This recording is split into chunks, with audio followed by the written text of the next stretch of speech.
Hey, good afternoon, everyone. Welcome to today's Lunch and Learn. It's good to see you. And our speaker today is going to talk from the floor here today. It will be a little bit different than we normally do, but I just first of all want to welcome you.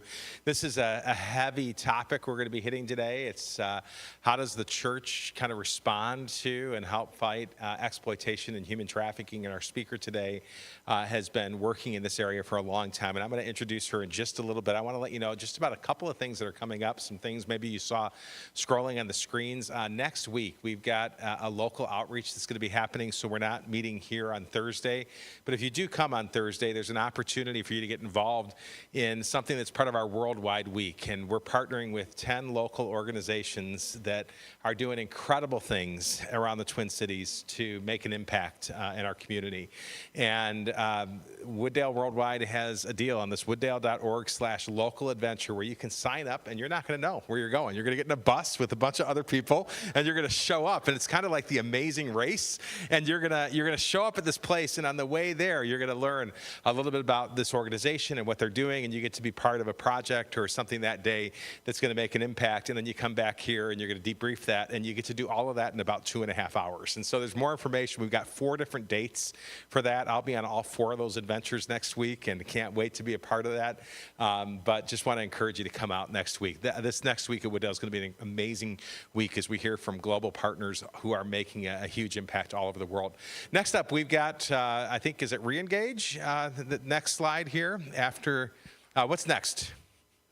Nothing. We disappeared. Here we go. I was wondering what was going on here. Let's go here. There we go. Tonight, we've got a college prep seminar that's happening in this room, too. So if you've got kids who are juniors or seniors in high school, or you've got kids who are little and you're wondering, how in the world are we ever going to be able to afford college when I watch the news and I see everything that's going on? One of the things the Family Resource Initiative at Wooddale does is provides opportunities for people in our community to just get continuing education in a lot of different areas. And so today is about human trafficking. Tonight is about how do you make college affordable, and how do you make that happen? And so Steve Woodley is going to be here. He's a certified financial planner, and he's going to be talking about strategies to help families and kids prepare for college. Reengage is a ministry that Wooddale's been running for a few years, and that's the local adventure. But Reengage is a marriage ministry at Wooddale that starts in just a couple of weeks on a Tuesday night or Wednesday nights. We're shifting from years. We've been doing this on Tuesdays, and we're moving to Wednesdays to make it easier for families who have kids, and their kids can get involved in our Wednesday night programming, and moms and dads have an hour and a half to just kind of work on their marriage. And Reengage is this amazing ministry. I was in Dallas, Texas last week with 480 other marriage leaders from around the country. And it is amazing, the stories that are coming out of Reengage. Over 1 million marriages have gone through Reengage at this point around the country, and they're seeing their lives transformed. And if you're married, you know that there's like these areas in marriage that maybe you talk about in premarital counseling, and then you never talk about them again. And it's like, what happened to my spouse? You're into marriage, they're a different person. Reengage is about reconnecting, reigniting, or sometimes resurrecting a marriage, and it is a beautiful, beautiful thing. So whether your marriage is like an 8 and you want it to be a 10, or it's like a -1 and you're just hoping to get back to life support, it's an incredible, incredible deal. I tell couples it's 16 great dates with your spouse, and that starts November 5th. And if you want more information about that, you can find that on our website. And I think there's just one more announcement there, and that is our fall boot and coat drive that's happening right now. Just a couple weeks left to bring items in for that, or just this weekend. And Wooddale, more than any church in the Twin Cities, gives more food to local food shelves than anybody else. It's something I'm really, really proud of, and this community's been a part of. But we also have this clothing closet that is literally right across from this room in room 106 over there, that is making an impact in the lives of families all over the Twin Cities. And if that's something you want to be involved in, that website is there as well. So Laura and Todd Mulliken are a couple that have made a huge impact here in the Twin Cities. And Laura heads up a ministry called Trafficking Justice, where she works with people who have been exploited through human trafficking. And that's a topic that we're hearing a lot about on the news right now. It feels like there are some very famous people who we're hearing their stories. But most of the time when it comes to human trafficking, it's not the famous people whose stories that are the ones that are kind of the everyday stories here in the Twin Cities. There are thousands of young women and men who are victims of trafficking every year. When I was pastor in Woodbury, I had a guy in my church who came when I was doing a series on biblical justice. And so we were talking about God's heart for the widow, the orphan, the refugee, the prisoner, the oppressed, and the poor. And if your faith in God doesn't involve being moved about those communities, then maybe you don't really have a faith in the real God. Because like our real God cares deeply about those communities. He talks more about the widow, the orphan, the refugee, the prisoner, the oppressed, and the poor in Scripture than you'll hear him talk about heaven. So if your mind is on heaven more than it is on people on this earth who are experiencing incredible oppression, maybe we need to reprioritize and get a sense of where God's heart is. And so I'm preaching this series at my church, and I'm getting a little passionate like I am right now. And I'm literally taking a week to talk about each one of those vulnerable communities. And I told our little congregation, we were a church of like 250 people. And I'm like, guys, I know that those communities for a church our size, that sounds like a lot. And, you know, if I were to ask Pastor Dan, so Dan, how have you been involved with the widow, the orphan, the refugee, the prisoner, the oppressed, and the poor this week? He'd probably say, well, I got the widow, I got the refugee this week, but I haven't done anything about it. Like, we can't all, every day, make an impact in all those areas. I get that. But the church can make an impact in all those areas. And even this little church of 250 people, guys, by the time we were done with that series, we had all these ministries starting to evolve where every one of those communities, there was at least one ministry that was led by somebody at our church that was leading it. I had no idea what was going to happen, though, with the oppressed. And so I'm talking about the oppressed, and the group that I chose to talk about was those who are trafficked. Now, I'd never spoken about that in church, and I was just kind of given statistics that anybody can find in the radio, and I had the news. I had some involvement in a little bustling organization that had started in Hudson, Wisconsin, and I was working with another guy named Randy Mortensen who was kind of bringing groups together. And there's this family that comes into church that day. They've never been to our church. And the guy was really into the message. It's like when you're a pastor and you know somebody's totally into what you're speaking about, those are great days. And I'm watching this guy, and he's just like dialed in. And after the service, first-time visitor comes up to me, and he says, Pastor Brian, my name's Grant, and like people don't do that when they come to church, especially men. He said, my name's Grant. Can we get together this week? I'm like, this is the dream of every pastor. I want to get together for lunch with you after my first. And he says, because what you talked about today, that's what I do every day. He says, I'm the lead detective for the city of Minneapolis on juvenile human trafficking, and I want to talk more about this. And I didn't know it at the time, but Grant was in church because he was just in a bit of a crisis in his own life. And within a month, he gave his life to Jesus, which is amazing. And I remember going to lunch or breakfast that week, and I invited my friend Randy to meet with him. And Randy asks Grant a question. He says, Grant, what role does Jesus have to play in any of this? And he said, I don't know, because he didn't really know Jesus yet. And I got to tell you, something amazing happened in his life. Within a month, he had come into a personal relationship with Jesus. And I know not everybody here is here because that's where you're at. Maybe that's something that you don't have. I will tell you, it changed Grant, though. Grant had been working in this area for about 10 years at that time. I think he would work for 15 years total as the lead detective. He would testify before Congress and before presidents and before, he was in People magazine as like a hometown hero. And after like 14 years, he'd come to me and go, my heart, Brian, I'm tired of pretending to be a 14-year-old girl online to lure some of these people so I can arrest them. It was just so hard. The job that he dealt with. I would go with him on some of these busts. We did a video, and you can find it on YouTube, where we did a video in the alley where he made his first arrest when he started on the beat. And he rescued a young girl named Bobby. And the Star Tribune did a story on it. It should have won a Pulitzer in my mind. It was like a 60-page like booklet that they put out called Saving Bobby. And if you ever get a chance to just Google it, just Google Saving Bobby, Star Tribune. It's a little ebook that you can download, and your heart will be broken. Your heart's going to be broken today when you hear Laura. But I say all that to say, we as a church began to see God just do some amazing things amongst victims and also amongst the Johns that you're going to hear about today too. And there are incredible stories of brokenness that are going to come out of the presentation you're going to hear today. Grant's still involved in that to some extent. He runs a ministry called Involved Minnesota, where he's feeding thousands and thousands of unhoused people every day. And he said, I'm going to keep doing that because that's where a lot of the young girls and young men that have been trafficked end up. They're on the street, and I want to continue to be able to make an impact in their lives. Laura and her organization are still on the front lines. And, I remember Grant got a little idealistic his first year. He was like, okay, if we just deal with the heart and we deal with the demand issue, we'll be done. The problem is the Bible says, like, our hearts are desperately wicked. And until everybody's hearts are changed, there's always going to be a demand problem. And so while Grant isn't on the front lines like he was anymore, Laura is. And the problem really hasn't gotten better in the last few years. And again, you see the news stories every day. And so without further ado, I want to invite Laura to come up here and speak. I told you Laura is married to a guy named Todd. Todd Mulliken has spoken here many times as a counselor here. This is Laura's first time. Would you give her a huge welcome? And she is a hero. So this is one of our, in my mind, this is one of our Twin Cities heroes. And the work that she's doing is changing lives every single day. So Laura, here you go. Thank you. Very kind words. I see a couple familiar faces in the room. Pat, who also used to work in anti-trafficking with me back about 12 years ago or so, maybe. So I'm very happy to be here today. We will, you can go forward.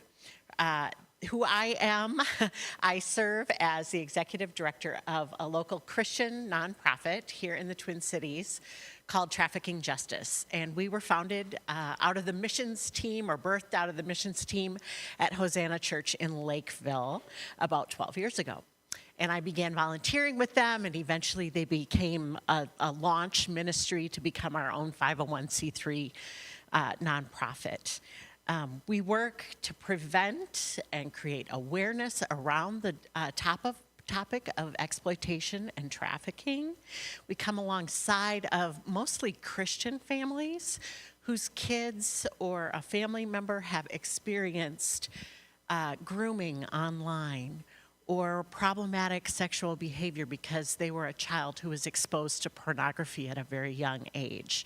And we come alongside of those families, often, especially the parents who are believers in Jesus and have no idea what to do with these complex behaviors or topics, don't know really where to go for resources.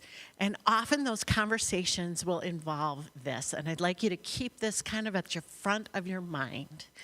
When we face really hard, horrible things, we can kind of have that sense of injustice or justice, a need for justice rise up in us. And sometimes that looks like, I want to chemically castrate every perpetrator on the planet. Probably not a helpful response. But with parents or grandparents, so often, I'm scared for my child who's wrapped up in this terrifying world.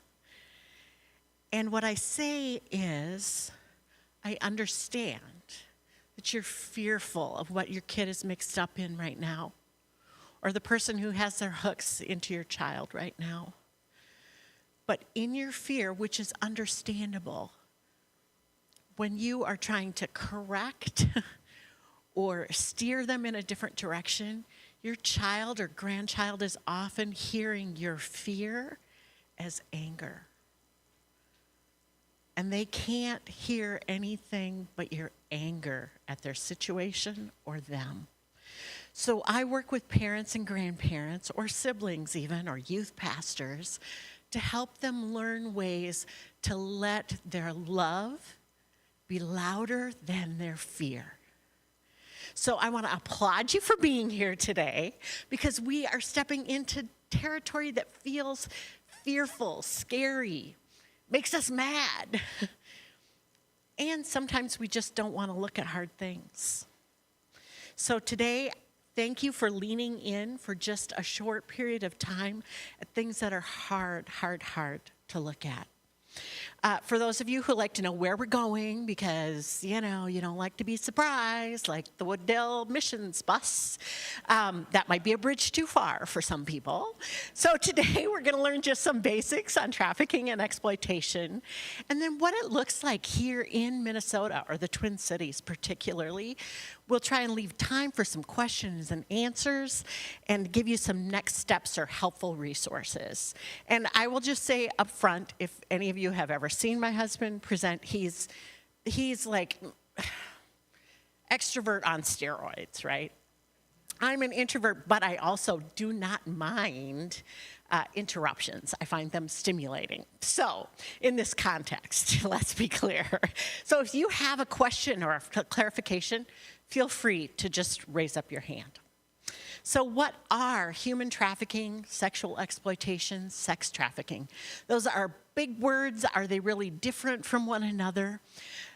Human trafficking, simply understood, is defined as the physical or emotional control of others for the purpose of profit.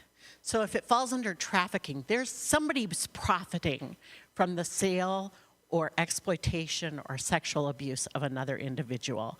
That can fall into broad categories globally under sex trafficking, organ trafficking, which maybe some of your missional partners have dealt with globally, labor trafficking, and debt bondage. I know you have mission partners that deal with those things.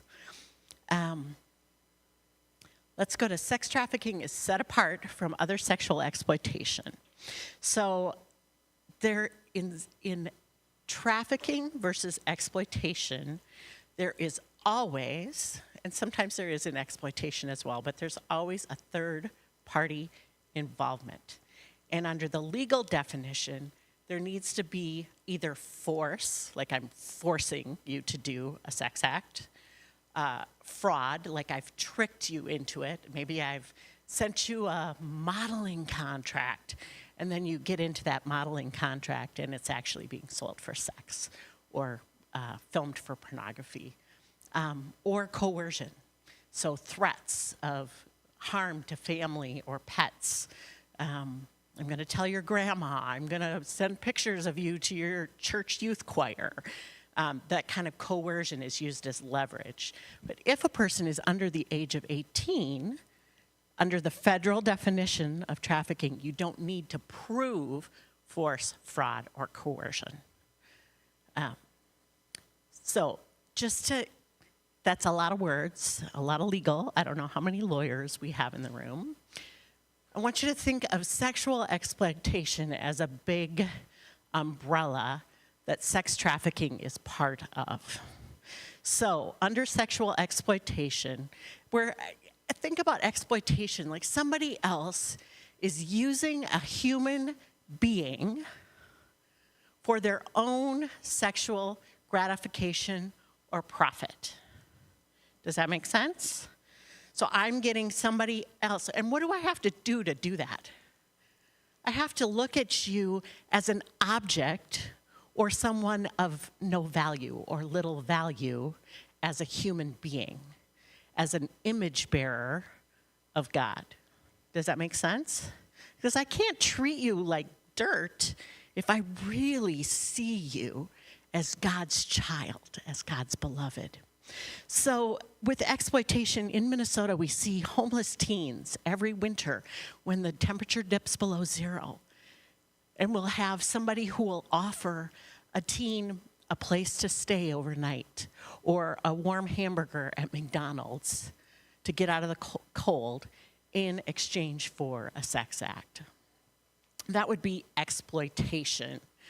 And often that's considered survival sex. It's the way kids survive in the cold of Minnesota when they've been kicked out of their house. Stripping, pornography, child solicitation, those all fall under sexual exploitation, and there are other presentations that can go into that as well. It is equally evil.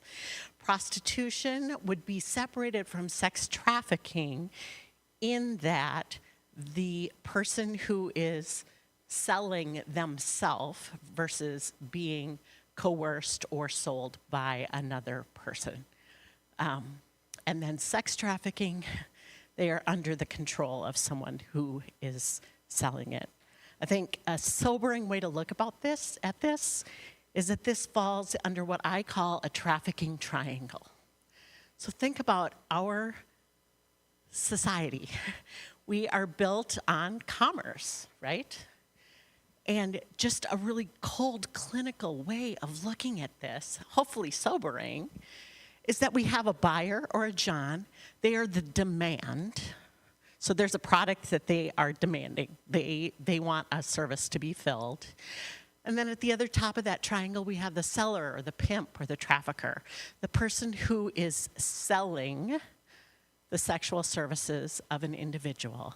So they are in the distribution of that product. But who does that leave at the bottom of the triangle? It leaves those who are being prostituted or trafficked. They are the victim, and they become the supply. Does that make sense? So in this next one, think about that triangle. If I am a buyer of sex, I am highly what? I feel pretty dang entitled. Does that make sense? Like, I want what I want, and it doesn't really matter. Other people don't really matter, as long as my needs are met. That seller, pimp, or trafficker is highly motivated, often by money, power, control. I think later in the presentation we have a slide. Even those who are exploiting children online and not in person can make up to $100,000 a year on one child and their images that they collect online. So at the bottom, I never want to forget that victim. Because that person who's being sold for profit, raped for profit, if I'm really blunt, is highly vulnerable. So is it really a big deal? The annual profits made from human trafficking are displayed on here. The gray area is money brought in, $99 billion a year. This is from like 2018, so it's more than that now, is the whole gray area from sexual exploitation. And then we have domestic servitude and then forced labor exploitation, which would be like the debt bondage brick kilns that you are familiar with perhaps in India. So sexual exploitation, sex trafficking is humongous. So just some perspective. We're a sports household, which you may know if you've met my husband. We have ESPN, the Bally Sports North when it was all the sports things and apps, right? So I can't go a day without seeing Vikings, Twins, Wild, Gopher football. I mean, just all the things, right? And all of that cumulatively in 1 year made $31.66 billion. So how prevalent are sports in our culture? Sex trafficking profits are 3 times what those sporting entities bring in a year. So that's a large, unseen problem, largely. It sounds bad, but is it really a big deal here? Is it happening here? And I'm here to tell you, unfortunately, we once again are on track to have trafficking-related charges filed in every single county in Minnesota this year. So this is not an urban problem. It's not just a big city problem. It is every single county in Minnesota. So it's a people problem. Okay, that's a lot of words. Are we doing okay? Take care of yourself. If this feels hard, acknowledge that. Give yourself a break. Be kind to yourself. But stick with it, because Jesus is good. So what does it look like for residents of Minnesota, just some of the kinds of trafficking and exploitation would be, we are finding now that looking back, people didn't have the category of familial trafficking, but up to 40% of the United States citizens that are trafficked begin their first exploitation or trafficking is being sold by a family member. Is being sold by a family member. Pimp-controlled trafficking, we're familiar with that through movies. It might be international, it might be someone local. It can be gang trafficking, CEO trafficking, where there's a whole business model with somebody at the top. Survival sex, like we talked about with the cold winters. The commercial sex industry, which includes things like strip clubs, which I have to tell you, I mean, we think, you know, that's just kind of a thing, right? Like, people dance, it's gross, it's whatever. But when investigators in Minneapolis went in with ultraviolet light to do investigations at local strip clubs, they saw evidence of bodily fluid, of condoms used, etc., throughout all of the clubs that they use. So there's actual sex acts that are taking place in those places that are supposed to be, oh, well, it's just on a stage, right, for entertainment. And then closed buyer networks, which are also really dark. Types of exploitation that might include sex trafficking. Pornography is a huge business. Those numbers aren't even included in the sex trafficking numbers. Sextortion and blackmail, online exploitation, which we've seen a huge rise in since COVID with those who are under the age of 18. Sugar daddies and sugar babies, websites like OnlyFans, and forced marriage. Gosh, this is not an exhaustive list, but it's all happening in Minnesota. So how does that happen? Traffickers target someone. They look for someone with any vulnerability, and then they trick them by meeting that need or developing a relationship. They turn them often against, much like an abusive relationship, against existing family members, existing support networks that might be there, and they become the most important person in this child or young adult's life. And then they traumatize them eventually by selling them for sex. So who's at risk to be trafficked? It really can be anyone. But particularly individuals with vulnerabilities or those who come from a marginalized people group. So maybe that's an immigrant who is already fearful of law enforcement. And so someone preys on that vulnerability and scoops them into their orbit. So just practical, if we go to the next slide. What makes somebody vulnerable to being targeted? If I have food or housing insecurity, there's an untreated or undiagnosed mental illness in the family, if I am seeking love or acceptance, if I want to fit in, if I'm feeling misunderstood, if I'm bored, and I might spend places online that I'm not supposed to be or aren't the best for me, if they don't have any boundaries or if they have too many boundaries. Sometimes within church situations that are high control, because again, we have fear for wanting our kids to go the right way. I worked with a young girl who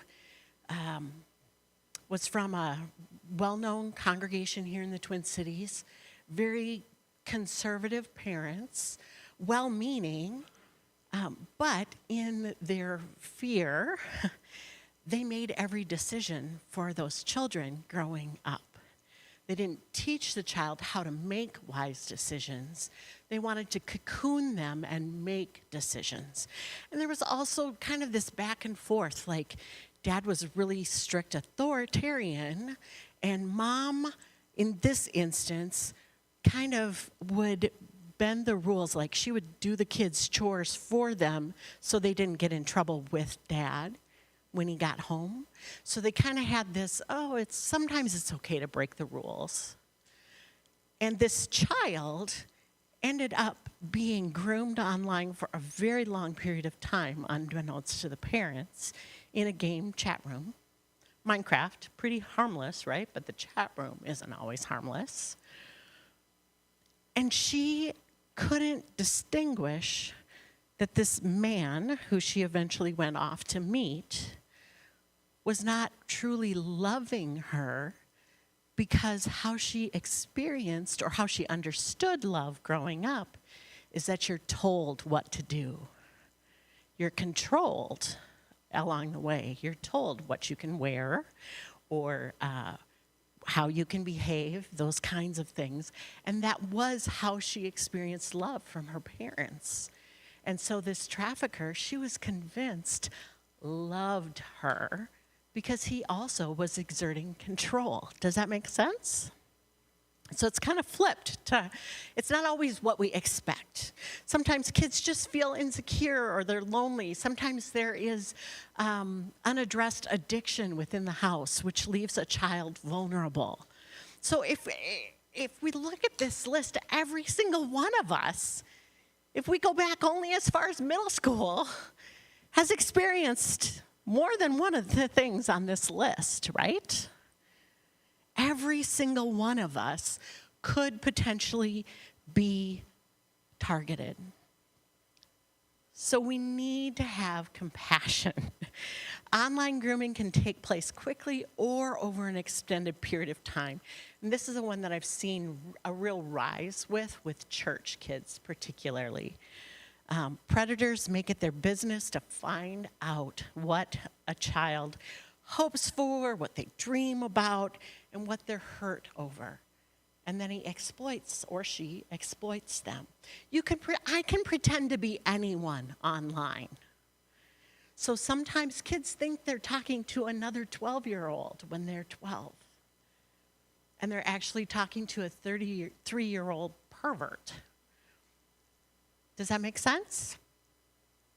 And they make sure that that child is loyal to them and eventually introduce kind of sexualization of the conversation. Maybe they'll send them inappropriate pictures or try to get them to exchange pictures. And then they'll begin leveraging those pictures that the kid sends or the video that the child sends. So people often ask, why don't they just run away? Why don't they just shut it down? But because that good exploiter, that talented exploiter has worked so hard to develop a relationship, that's a really tough thing for a vulnerable person to turn away from. If I don't feel like I have anyone in my life that loves me for who I am, or supports me, or has provided a supportive environment, I am going to hang on to, even if it's negative, the one thing I know. So the grooming process, they identify a victim, they gain their trust, they fill a need, whether that's food or maybe they buy them game tokens online. They isolate them, much like, again, there's a lot of overlap between exploitation and trafficking and abusive relationships. They'll isolate that person that they're targeting from any kind of supportive relationships that they have. Then they'll sexualize the relationship and they'll maintain control. So how are victims controlled? This is just a practical level. They are continually putting out fear. They have their basic needs controlled. If you talk to a person who's actually being trafficked, you'll find that they often don't have the freedom to eat when they want to eat. Maybe they have to make a quota. They have to bring in so much money before they're allowed to sleep. So then, in order to work, I think there's a misnomer that sometimes people who are prostituted are drug addicts, and so they're doing it to support their drug habit. What we find more often is that drugs or alcohol were introduced to them because in order to sustain being sexually assaulted for profit 20 times a day, they needed to take the edge off with drugs or alcohol, or they needed to stay awake so that they could fill their quotas. I know these are hard things, but that's the reality of someone who is being trafficked. They are often isolated, even women within the strip club industry. The strip club industry operates at off hours, so you don't have like a normal daily routine with your friends, family, support network. You kind of get immersed in this world that is only during the hours of the dark, and you are in a highly controlled environment where sometimes they even tell you how many pieces of toilet paper you can use when you're working. The traffickers offer a false sense of protection. Like, I saved you from that really bad John who wanted to beat you to a pulp. Or, which we know in our right minds is not really protection. But when you're faced with violence every day, less violence is seen as a protective factor. Do you understand how hard it would be to get out of that mindset? And then trauma. So how can the church help prevent this?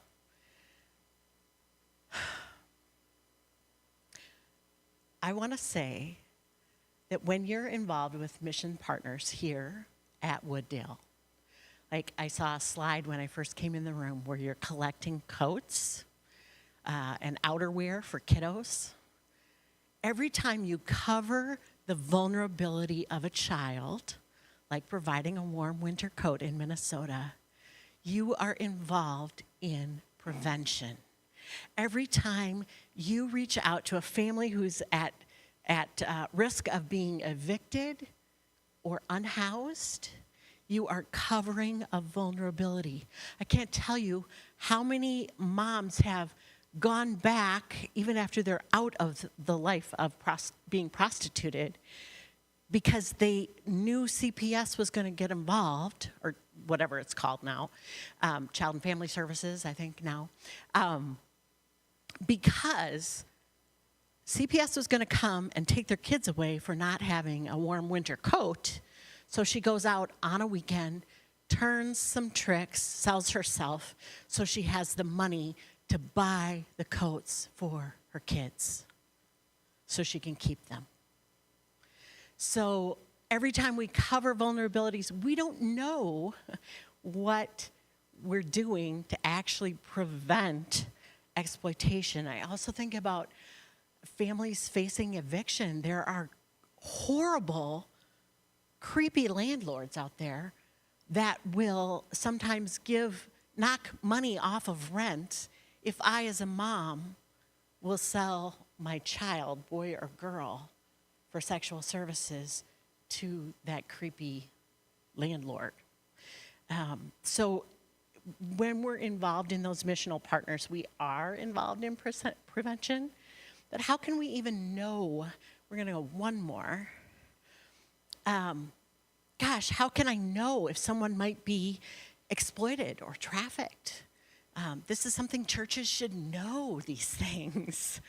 And I would also add, we should be aware that sometimes these can signal sexual abuse or abusive relationships within the child's life or the young adult's life.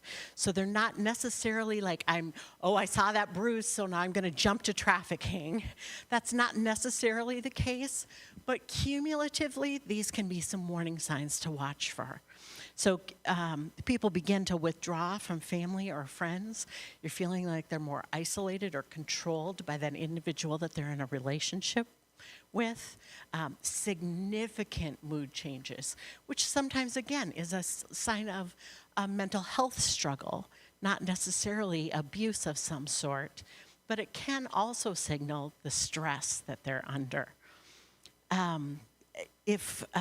Particularly with teenagers, I see extravagant gifts that they get, young girls trafficked off of the reservations up north. One of the signals that we saw when they were being trafficked to the oil fields up in the Bakken Reserve was they would come back with Coach bags or Coach purses, label named products or goods that they couldn't have afforded any other way. But that's how they were paid for going out to provide sexual services in the oil fields and then coming back to the reservation. Maybe they are overly obsessed with being online, which also could just be a teenager or an adult for that matter. They hide their device screens from others. So I come into the room and my kid's shutting down their computer or they're hiding their phone. They're usually up to something. Maybe it's involved with this. Physical bruising or injuries. I can't tell you how many middle school girls and high school girls I've worked with from church settings in the last 3 years where I will ask them, somebody's maybe concerned about a relationship that they're in. And I'll say, do you feel safe? Or are you safe with that person? And they'll say yes. And then I'll dig a little deeper and I'll say, well, has he ever tried to choke you out? And they'll say, yeah, but that's just sex. Because they're getting their sexual scripts from pornography that's been shown to them. So they don't even track that or clock that as something that's not normal or healthy sexual behavior, because they've been, in essence, groomed by the pornography that's been shown them as what women should expect versus an honoring relationship.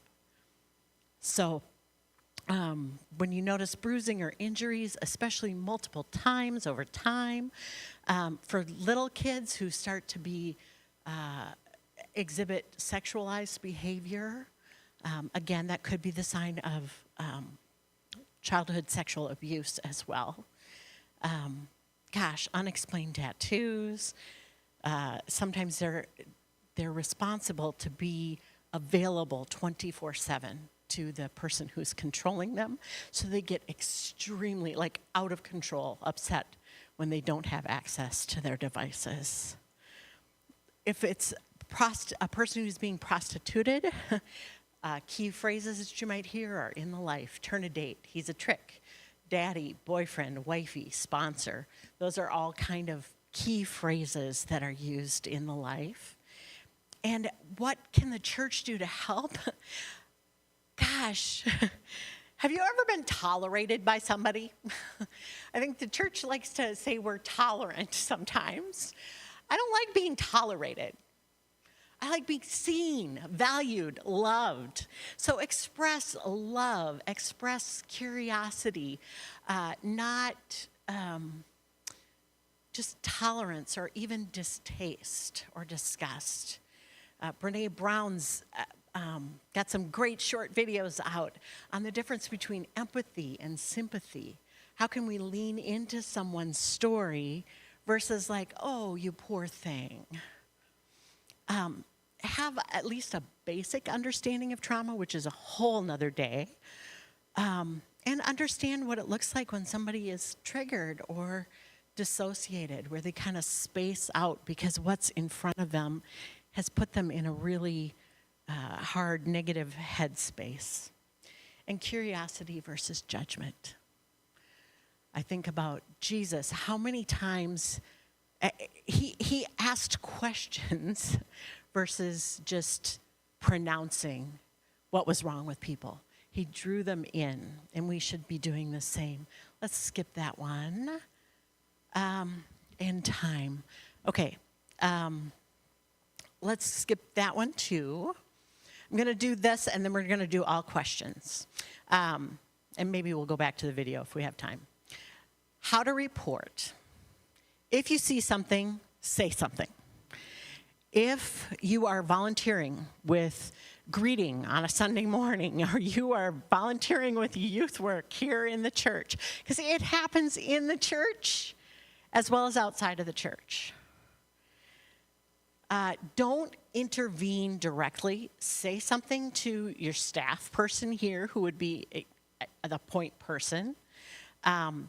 Or if you're out and about and you see something that's concerning, don't try to rescue someone who you think is being trafficked. Call 911.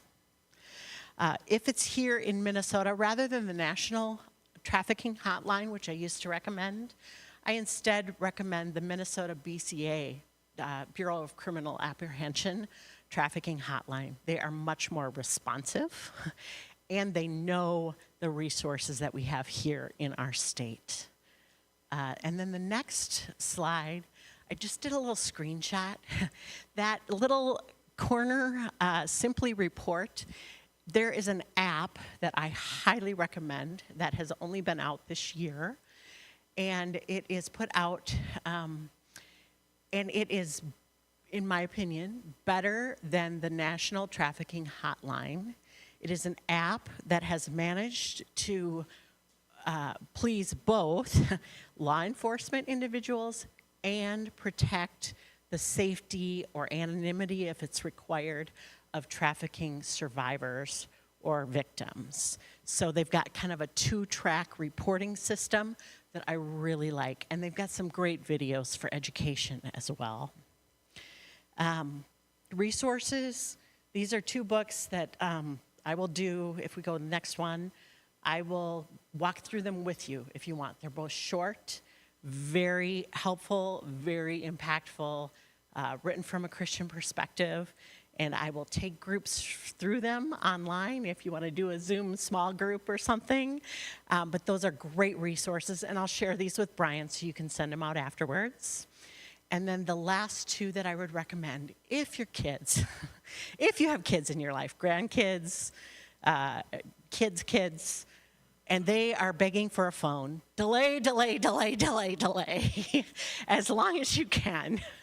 I'm meeting more and more young moms for other reasons as well, just even brain development reasons, right, or learning capacities, delaying the first cell phone that they own. But if they do need one for a health reason or whatever, the Bark phone or the Gab phones are what I call dumb phones.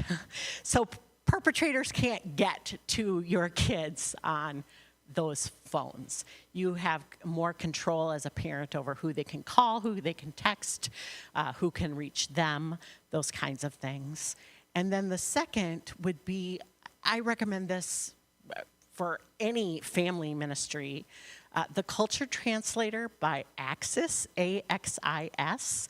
They are a faith-based organization. All of their resources are free, and they have great conversation sheets. So even if you want to talk to your kid about something like TikTok, it's got great resources, but just so many protective factors for families.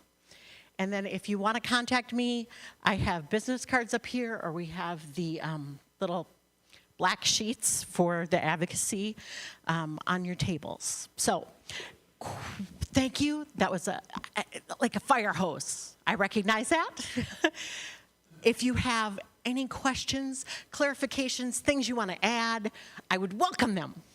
And I've got a microphone here, so if you have a question, just raise your hand, and there are people watching online, and so I bring the mic so they can hear you online as well. So, I have a question. Does your organization work with like the federal government, like Tom Holman, and trying to find those 40,000 children that were Missing or endangered? With the immigration children who are unidentified as associated with an adult. So the question was, do we work with the missing children or the federal government to try and find those missing children? We do not do that ourselves, but we partner with an organization that multiple times throughout the year, they have a chapter here in Minnesota, goes out, the Shepherds, and they will set up in a church, and we will train volunteers from the congregation or from the surrounding area to go out and do awareness and prevention kind of door knocks and post pictures in all of the gas stations, convenience stores. And the last time we did one here in Minnesota, there were 14 kids on the missing and endangered list, and we recovered 13 in one weekend. So we help with organizations like that, but we don't take that task on ourselves, if that makes sense. And if they wanted information on the Shepherds organization, Yes. is there a website for that? Or? Yes, or if you follow me on Instagram, you can just follow all right, the good follow Laura on organizations. Instagram. Yes, yeah. And by the way, Laura's going to be back this spring. Kyle's going to be doing a series called Solomon Gets a Smartphone on Sunday mornings. It's a sermon series on how do you relate, how do we respond to technology, like for everything from AI to your kids being online. And Laura's got another presentation she does just on parents and kids and social Digital media and digital safety. And so we're going to have her back in the spring for one of those too. All right, another question. Yeah. Who else says something?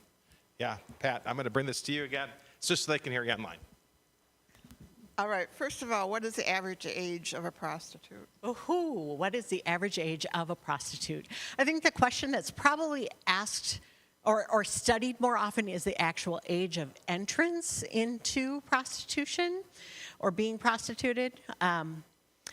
It used to be 12.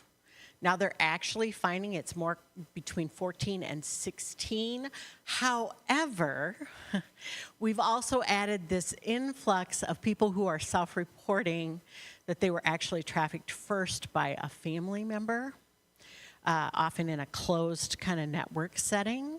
So maybe stepdad sells the stepdaughter to his buddies, right? And that often is younger than 12, can be as young as infant. Okay. So average age of entry is now, they think technically between 14 and 16, but we know infants have been trafficked as well. So based on that, my follow-up question would be, another way I feel the church could be very instrumental in this area is, and we maybe are doing it, I don't know, but training the youth, or warning them, and then training the parents on what to look for in their own family, their own homes. Yes.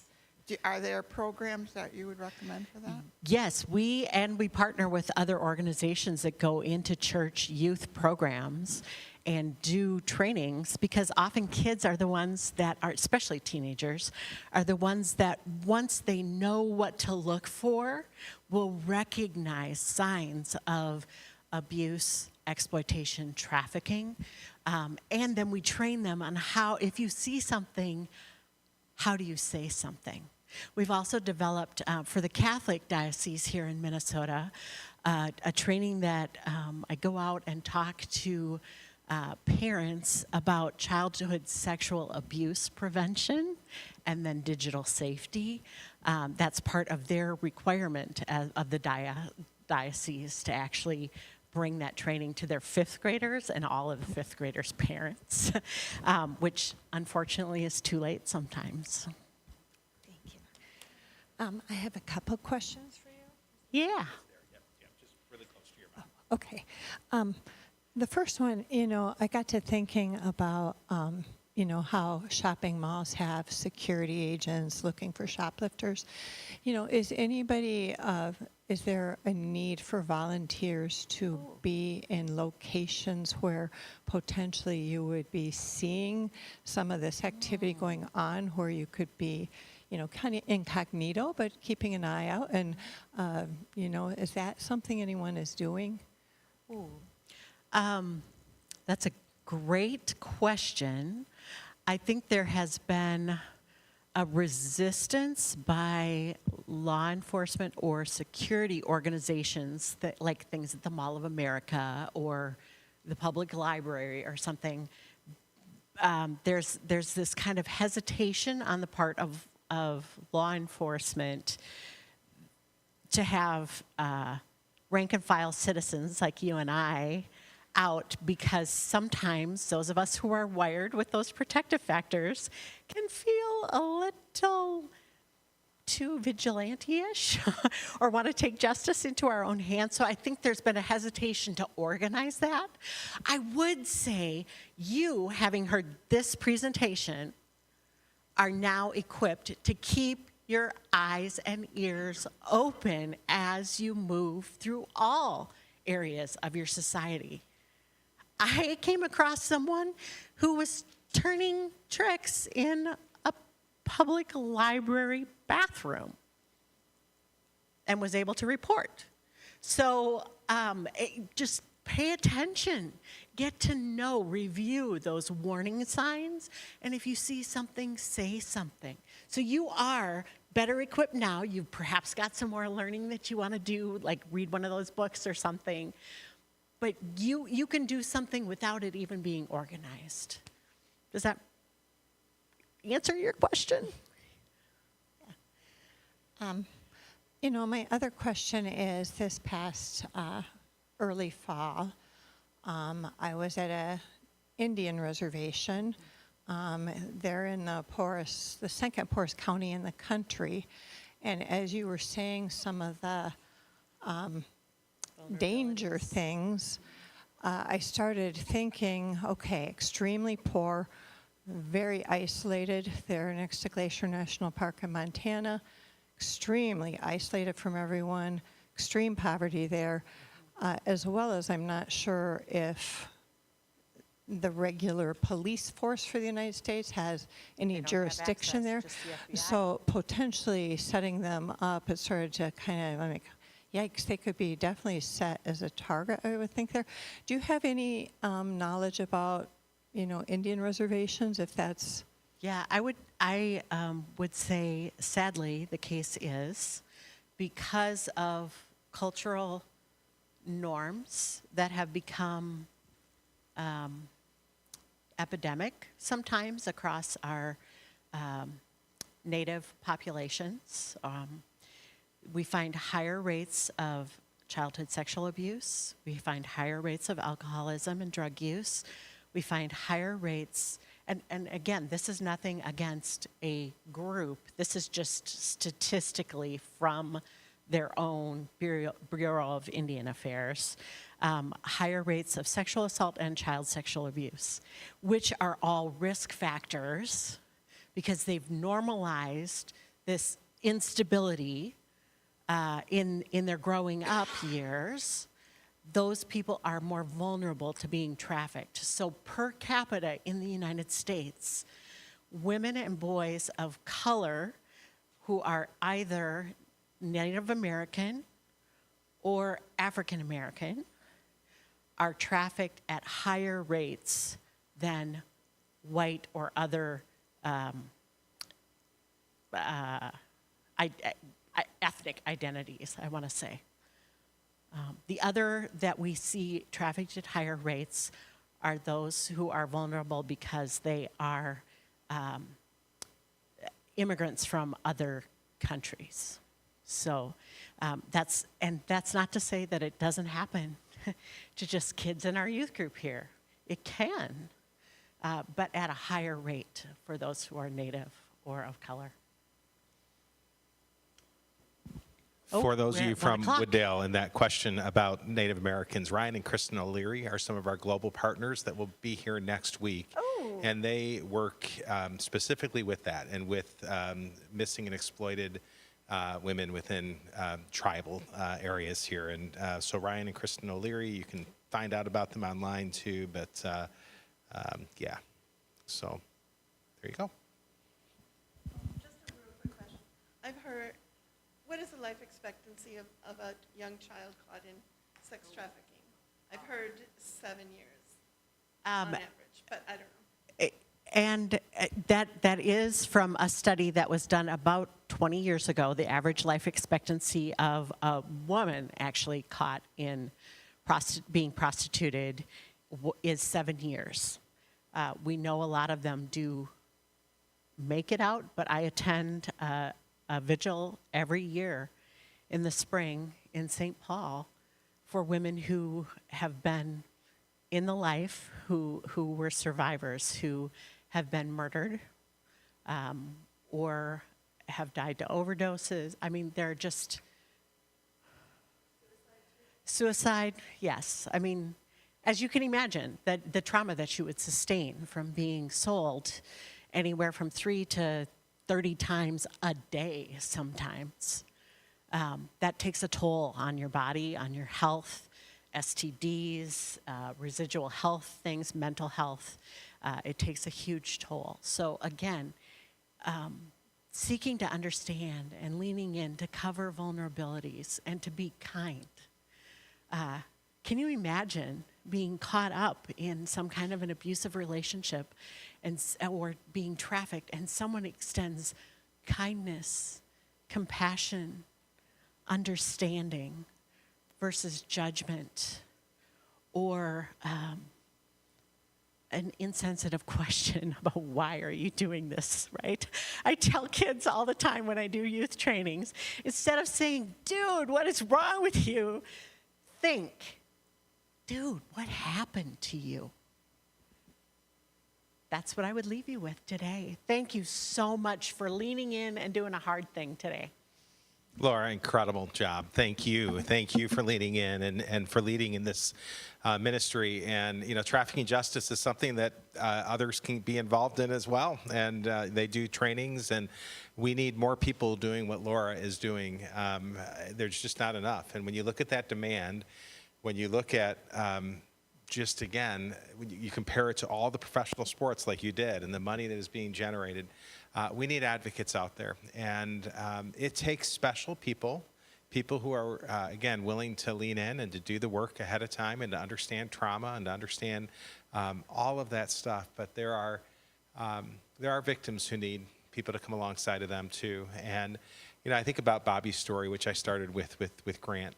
And, you know, when he rescued her on Lake Street behind the McDonald's being sold out of a garage, that the homeowners didn't even know people were being sold out of it in the middle of the night. And he brought her back home. He thought, I've rescued her. Except that the abuse that she was enduring back home was worse. And so she ran away again, and she ran away again, and she ran away again. Until there are enough safe people in people's lives and enough people who are willing, again, to do the really, really hard work, I think you're going to hear more and more stories of suicide. And so there's just not enough out there and enough people out there and enough organizations out there to do the support that needs to be done. And there's just so much there. So, and you know, the biggest weapon that we have is prayer. And I know that people sometimes make fun of Christians when they say, hey, I'm praying for you after a big, you know, whatever. But prayer is more than just going to God on behalf of somebody else. Prayer is also saying, God, would you give me wisdom and show me where you want me to lean in? And would you show me what part I have to play in this? And if prayer is just about, oh, God will take care of it, yeah, I'd make fun of that too. But if prayer is about, Lord, what part do you want me to play? And what part, how can I be involved in making a difference? And it involves listening to God's Spirit and leaning in. Prayer makes a huge difference, and it changes us too.